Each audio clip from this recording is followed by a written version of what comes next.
Selamat pagi Bapak dan Ibu guru hebat semua. Pagi hari ini sehubungan dengan tugas saya di demonstrasi kontekstual 3.1 pendidikan guru penggerak angkatan 10 mengenai pengambilan keputusan yang berdasarkan arahan kebijakan. Saya akan mewawancarai Ibu Teresia Widyastuti SPD, Kepala SMK Kristen Pegan, Klaten. Selamat pagi Ibu Retno. Selamat pagi Bu. Ya. Mohon izin Ibu untuk saya mewawancarai Ibu sehingga dengan bagaimana Ibu mengambil keputusan sebagai kepala sekolah yang berdasarkan dengan kebijakan.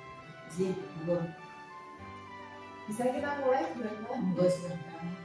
Bu Retno, selama ini bagaimana Ibu dapat mengidentifikasi kasus-kasus yang merupakan dilema etika atau rujukan moral? Ya, terima kasih. Jadi kalau saya tidak salah, kalau dilema etika itu berarti ada dua hal yang sama-sama benar, ya. Tetapi kalau rujukan moral itu mungkin agak beda dengan dilema etika. Tapi ketika kita membicarakan tentang dilema etika, itu kita harus, khususnya untuk murid, kita harus mengutamakan kepentingan bersama yang memperhatikan kepada pembelajaran kepada siswa, sehingga nanti apabila keputusan itu diambil, keputusan itu tidak akan merugikan. Seperti itu kan. Jadi pengambilan keputusan itu berdasarkan pada keberpihakan murid. Kemudian yang berikutnya bagaimana Ibu bisa menjalankan pengambilan keputusan di sekolah, terutama untuk kasus-kasus di mana ada dua kepentingan yang sama-sama benar atau sama-sama mengandung nilai kebijakan. Jadi kalau keputusan itu diambil secara bersama-sama, jadi kita akan melihat dulu permasalahannya seperti apa, kemudian unsur-unsur yang terlibat di dalamnya siapa saja. Syukur-syukur nanti ketika kita mengambil berdiskusi itu tidak langsung berhadapan, satu persatu kita dengan seperti apa, sehingga nanti dua hal yang sama-sama benar ini benar-benar dapat kita jalankan. Saya ambil contoh misalkan ada siswa yang sering terlambat hadir. Satu segi secara aturan kan itu tidak pas, tapi di segi lain ternyata siswa itu juga harus memenuhi kebutuhan sendiri. Nah, selaku sekolah kan kita harus bisa berpikir dua-duanya bagaimana supaya dua-duanya bisa berjalan. Nah, kurang lebihnya seperti itu. Ya. Jadi Bu Retno akan membicarakan dengan pihak-pihak yang terkait berfungsi. Betul. Untuk yang ketiga, Bu, langkah-langkah atau prosedur yang seperti apa yang dilakukan untuk melakukan pengambilan keputusan pada kasus ini? Ketika kita sudah tahu permasalahannya, kita akan mencoba mengidentifikasi masalah itu sebenarnya seperti apa. Yang pertama seperti itu. Lalu kita tentukan siapa saja yang terlibat di dalam masalah-masalah itu. Selanjutnya perlu pertimbangan dari berbagai sudut pandang, kemudian kita lakukan diskusi dengan semua pihak yang terkait, diskusi dengan mungkin ada tim juga yang terkait di dalamnya, supaya kembali ke tadi langkah terakhir adalah mengambil keputusan yang tentu saja berpihak kepada siswa. Karena kita yang kita hadapi adalah siswa. Jadi kita dianalisis, kemudian kita identifikasi, kita analisis masalahnya. Terima kasih Bu. Pertanyaan berikutnya Bu Retno, hal apa yang selama ini Bu Retno anggap efektif dalam keputusan pada kasus-kasus khusus di dunia? Yang sangat efektif kalau menurut saya yang tadi analisis tadi, masalahnya sudah jelas dulu, karena ketika masalahnya itu belum bisa kita tentukan. Kemudian kita tahu persis keterlibatan siapa saja, lalu ada solusi. Solusi itu maksudnya itu ada beberapa, mungkin ada beberapa opsi. Oh, kalau situasi seperti ini, solusinya ini seperti ini, solusinya ini, kemudian keputusan akhir yang tepat. Ini yang sangat efektif ketika nanti ada permasalahan yang berhubungan dengan dilema-etika. Selain tadi di tengah-tengahnya kita akan memanggil juga pihak-pihak yang tadi saya maksud terkait, dan tidak boleh, kalau menurut saya tidak boleh secara bersamaan langsung sebelum kita tahu permasalahannya diagnosis. Jadi di sini poinnya ada pada opsi trilema. Jadi selain ada dua opsi dilema tadi, ada opsi pilihan lagi. Terima kasih Bu Retno. Apakah Ibu memiliki tata kelola atau penataan waktu untuk menjadwalkan dalam penyelesaian kasus dilema etika? Kalau jadwal bisnis langsung menyelesaikan secara umum ya, misalnya kita hanya secara periodik, tetapi secara khusus memang tidak ada jadwal, sehingga ketika ada kasus itu otomatis kita harus segera melakukan satu tindakan supaya tidak berkembang, supaya bisa diselesaikan. Jadi kasuistik ya. Kemudian untuk penyelesaian masalah atau pengambilan keputusan tadi, apakah ada seseorang atau faktor-faktor yang selama ini mempermudah Bu Retno dalam pengambilan keputusan? Oh, itu saja. Jadi ketika masalahnya dengan anak, otomatis teman-teman guru sangat membantu. Yang kedua, teman wali kelas itu tidak sangat membantu. Yang ketiga yang tidak juga paling penting adalah teman-teman bimbingan. Jadi bisa memberikan solusi, memberikan arahan. Apabila itu misalkan belum bisa ketemu titik terang, mungkin kita bisa ketemu dengan manajemennya dan sebagainya. Artinya apa? Itu membantu dari teman-teman di sekitar kita, itu sangat membantu kita di dalam menyelesaikan masalah. Jadi dalam menyelesaikan ini perlu melibatkan dan harus, kalau menurut saya harus. Mungkin juga termasuk politik. Iya. Misalnya kadang-kadang tergantung kasusnya seperti apa. Jadi melibatkan yang terakhir Bu Retno untuk pembelajaran pagi ini, dari semua hal yang sudah Ibu sampaikan, pembelajaran apa yang bisa Ibu petik dalam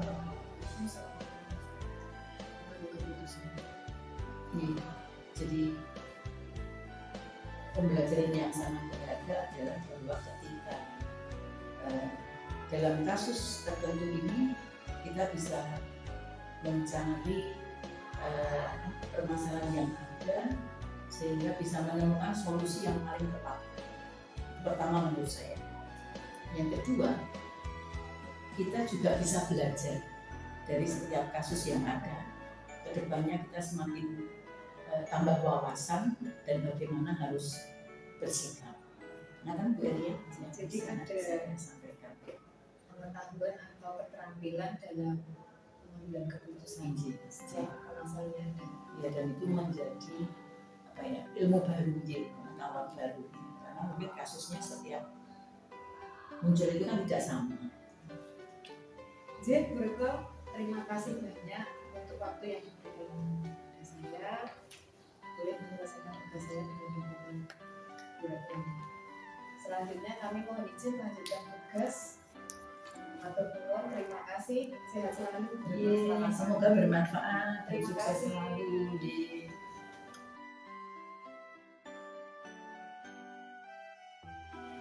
Selamat siang Bapak dan Ibu guru hebat semua di seluruh tanah air. Siang hari ini saya mewawancarai Ibu Devina Indiasari sebagai Kepala Sekolah SD Negeri Bendo 1 PT Klaten, sehubungan dengan tugas yang harus dilaksanakan dalam PGP Angkatan 11 tahun 2024. Selamat siang Ibu Devina Indiasari. Mohon waktu sebentar untuk mewawancara Ibu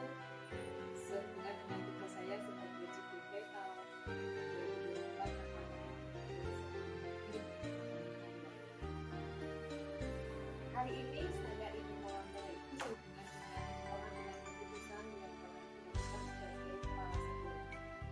Yang pertama, Bu Kristina Indiasari. Selama ini bagaimana Ibu dapat mengidentifikasi kasus-kasus yang merupakan dilema etika atau kecurangan?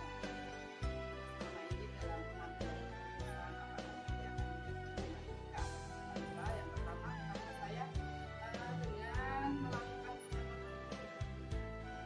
pengambilan terhadap kasus yang terjadi, kemudian mendengarkan berita atau kabar dari pihak-pihak yang berhubungan yang terkait, kemudian mengecek seperti itu.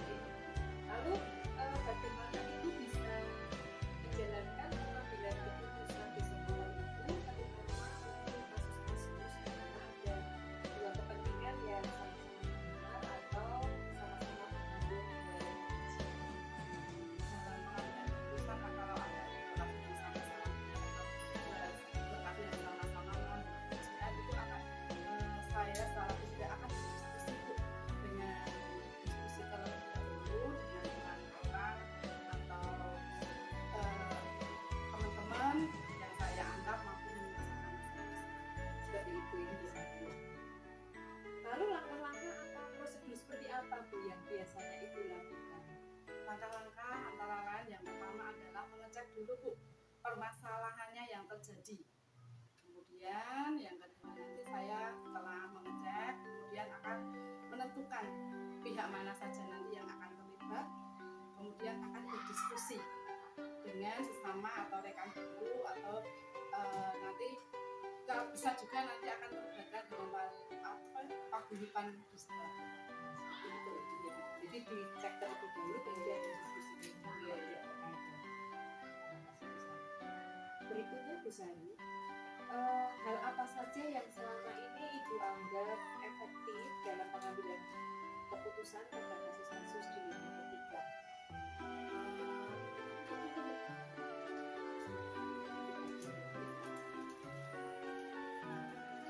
Menurut Ibu, hal apa saja yang selama ini Ibu anggap efektif dalam pengambilan keputusan pada kasus-kasus di lingkungan etika?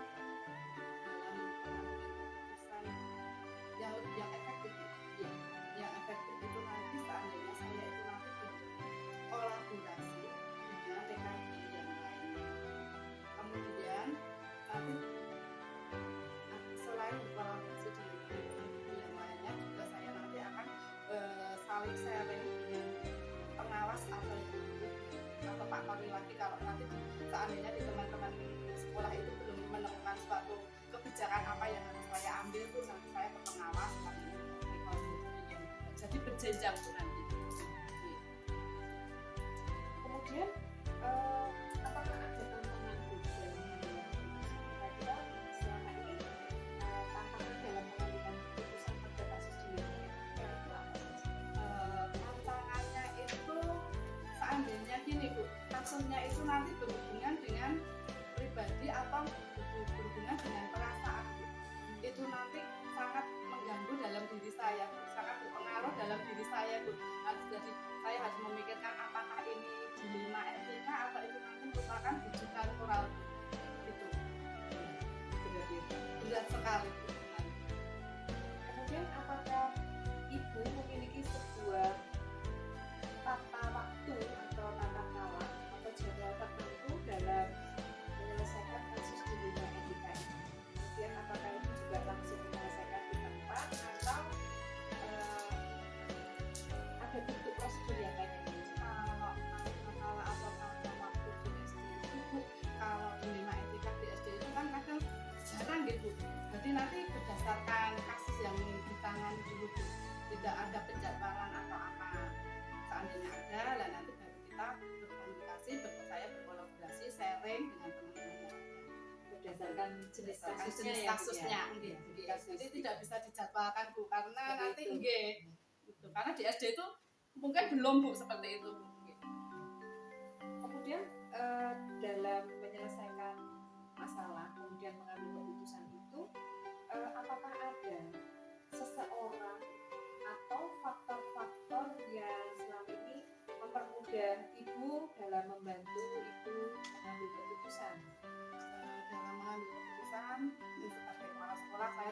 berdiri itu saya nanti harus berkoordinasi dulu dengan rekan-rekan guru, teman-teman guru di sini. Seperti tadi juga langsung berjenjang ke pengawas. Yang saya harapkan di sini adalah komunikasi dengan wali murid. Di sini sudah ada Pak wali murid. Jadi nanti kalau itu hubungan dengan kasus anak atau apa, saya koordinasi. Jadi ada kolaborasi dengan guru dan wali murid. Yang terakhir ini Bu Sari, dari semua hal yang telah Ibu sampaikan, pembelajaran apa yang dapat diperoleh dari pengalaman-pengalaman selama mengambil keputusan yang ada di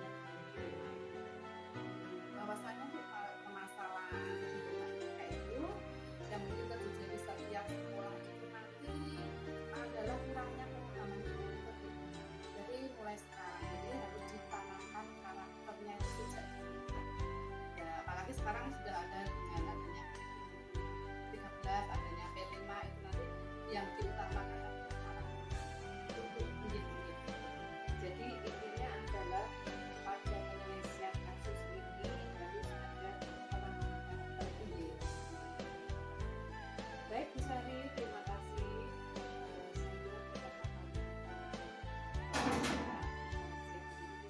Terima kasih banyak waktu yang diberikan Bu Sari. Tetap semangat Bu Sari. Semangat Bu. Terima kasih. Selamat siang Bu Sari.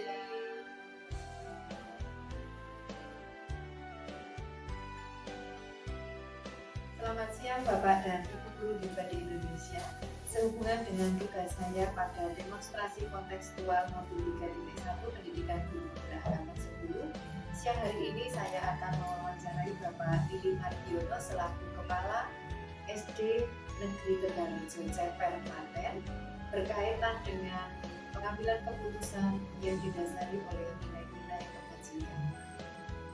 Selamat siang Pak Lili. Mohon izin Pak Lili, saya akan melakukan wawancara sehubungan dengan tugas saya pada pendidikan guru penggerak angkatan 10 Kabupaten Klaten. Selamat siang Bu Eria Susanti, silakan. Kita mulai ya Pak ya. Di Pertanyaan yang pertama Pak Lili, selama ini bagaimana Bapak dapat mengidentifikasi kasus-kasus yang merupakan dilema etika atau rujukan moral? ya kami dengan cara yaitu melakukan pengamatan terlebih dahulu terhadap kasus yang terjadi, mendengarkan berita atau kabar dari pihak terkait dan mengecek kebenaran kasus tersebut. Gitu ya, Pak ya. Lalu bagaimana Bapak menjalankan pengambilan keputusan di sekolah Bapak, terutama untuk kasus-kasus di mana ada dua kepentingan yang sama-sama benar atau sama-sama mengandung nilai kebajikan? Ya kami otomatis akan mendiskusikan terlebih dahulu dengan orang-orang saya yang saya anggap mampu menyelesaikan kasus tersebut dengan berdiskusi terlebih dahulu. Diskusi Ya. Kemudian langkah-langkah atau prosedur seperti apa yang biasanya Bapak lakukan selama ini? Kami mengecek dulu permasalahan yang terjadi, menentukan pihak mana saja yang terlibat, kemudian mendiskusikan dengan rekan guru jika menyangkut kepentingan sekolah, kemudian membuat keputusan sehingga kami mengecek terlebih dahulu.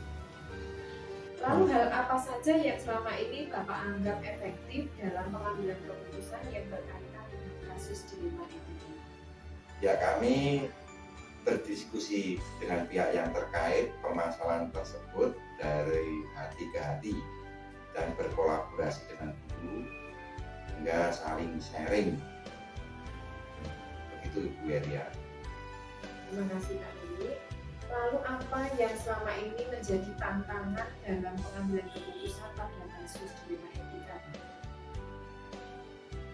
Kami ketika harus memutuskan keputusan yang berkaitan dengan perasaan kasihan, karena saya membayangkan seandainya itu saya berada di pihak seperti itu, jadi ada hubungan dengan perasaan itu. Jadi yang paling berat dalam pengambilan keputusan kalau sudah berkaitan dengan perasaan Pak Lili. Ya. Kemudian ketika ada sebuah masalah, apakah Bapak memiliki sebuah tata cara atau jadwal tertentu untuk menyelesaikan kasus dilema etika ini Pak? Atau langsung, atau ada jadwal yang ditentukan? Oh ya, tergantung mendesak dan besarnya pengaruh terhadap sekolah. Jika memang memerlukan waktu dan ada pihak lain yang terlibat, maka saya membuat alokasi waktu khusus. Kalau di SD biasanya dilakukan setelah ada permasalahan, karena di SD itu jarang ada kasus dilema etika. Gitu ya Pak. Jadi tergantung dari besar kecilnya kasus dan diprioritaskan mana yang harus lebih dahulu diselesaikan. Demikian ya Pak ya? Iya. Lalu apakah ada seseorang atau faktor-faktor apakah yang selama ini bisa membuat Bapak lebih mudah untuk mengambil keputusan pada kasus dilema etika? Ya, sebagai kepala sekolah tentunya harus mampu membuat keputusan, namun kadang melibatkan dewan guru atau pihak terkait selama hal itu baik untuk siswa dan sekolah. Jadi ini melibatkan guru. Baik Pak. Jadi yang merupakan faktor pendukung selama ini adalah terkasih jawaban ya Pak, ada guru-guru ya. Terima kasih Pak Lili. Lalu yang terakhir ini Pak Lili, dari pertanyaan kami, dari semua hal yang telah disampaikan tadi, pembelajaran apa yang bisa Bapak petik dari pengalaman Bapak ketika mengambil keputusan yang berkaitan dengan dilema etika? Ya, bahwasanya permasalahan dilema etika yang mungkin terjadi di setiap sekolah itu karena kurangnya penanaman karakter pada anak didik kita. Oleh sebab itu pendidikan karakter yang sekarang sedang gencar-gencarnya dilaksanakan di setiap sekolah, khususnya dalam implementasi kurikulum merdeka, perlu ditanamkan sejak dini, sehingga tidak hanya di sekolah, di keluarga pun sangat perlu sekali kita tanamkan pada anak dan cucu kita, sehingga mereka keluar atau bergaul di luar etika itu selalu melekat di hati dan jiwanya. Demikian itu. Jadi poin pentingnya ada pada penanaman karakter sesuai dengan kurikulum merdeka. Terima kasih Pak Lili. Demikian pertanyaan-pertanyaan yang saya ajukan untuk sobat saya. Mohon maaf kalau dalam saya bertanya ada hal yang tidak berkenan, dan saya mengucapkan terima kasih untuk waktu yang diberikan kepada saya untuk wawancara Pak Lili. Terima kasih banyak Pak Lili. Saya mohon izin untuk meninggalkan ruangan, pamit. Semoga Pak Lili selalu sehat. Terima kasih Pak Lili. Selamat siang. Semoga bermanfaat. Terima kasih Pak.